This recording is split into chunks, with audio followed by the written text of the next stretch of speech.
Hello everyone, today we're going to talk about double jaw surgery. If your jaws do not line up properly, it can impact your bite and make it difficult to eat and communicate. A section of your jawbone will be cut to rectify the malformation in the double jaw surgery. Orthognathic jaw surgery can adjust all or part of the upper jaw or lower jaw. But many patients require double jaw surgery, which involves repositioning both upper and lower jaws as well as the chin. Double jaw surgery enhances a patient's ability to chew, speak, and breathe, as well as their smile and look. After watching this video, you will understand everything related to double jaw surgery, including the reason for turning to it and the predicted outcomes.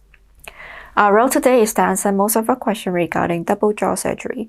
Today we have Dr. Kim, who is a leading doctor at EU Oral and Maxillofacial Surgery, and he is going to discuss with us everything about double jaw surgery from an experienced medical point of view. Hi, I'm Queenie, and before we start, please subscribe to our channel so next time you'll be updated with our new releases.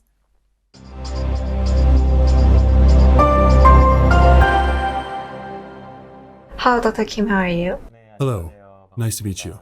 So can you introduce yourself to us? Hello, I'm Dr. Jung-yeon Kim.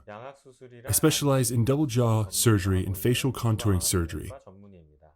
Nice to meet you. That's very nice to meet you. So I will first start with double jaw surgery. So what kind of surgery is double jaw surgery? It is a surgery that modifies the location of the upper and lower jaws. It was originally developed to treat malocclusion, which inevitably changes the facial appearance. These days, this added benefit is what causes surgery to be performed frequently for aesthetical purposes. Okay. So can you tell us about the process of double jaw surgery?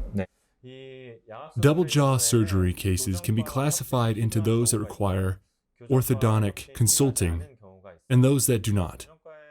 In the latter case, the patient comes to the hospital and takes an X-ray, a photo, and after a consulting session, goes through the medical preparation needed for total anesthesia. So it usually takes an average of 1 week from consulting to surgery. So between double jaw surgery and nose surgery, which surgery is better to get done first? Because double jaw surgery includes the upper and lower jaws changing positions.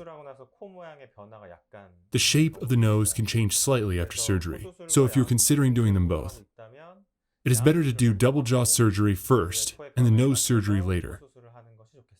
So can people who have lantern jaws get treated using braces to put their lower jaw back into place? It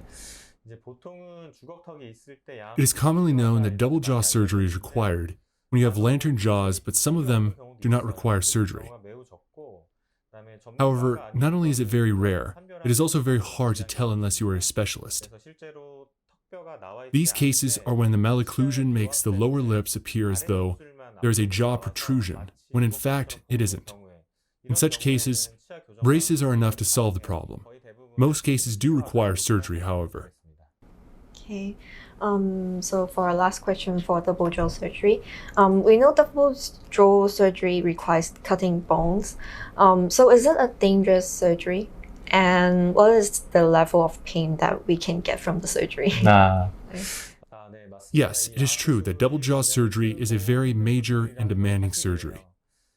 We have to relocate the facial bones and consult orthodontics so that an abundancy of professional knowledge is an absolute necessity. And the learning curve for the surgical technique is very steep. But if we adhere to the rules of the safe surgery, and the patient chooses an experienced hospital, it can be done safely in most cases. Today, the doctor explained in details everything related to double jaw surgery, including its indications and possible complications to this surgery. Thank you for joining us once again today at CloudHospital TV. If you have any questions or comments, please leave them below and we'll respond to you as soon as possible.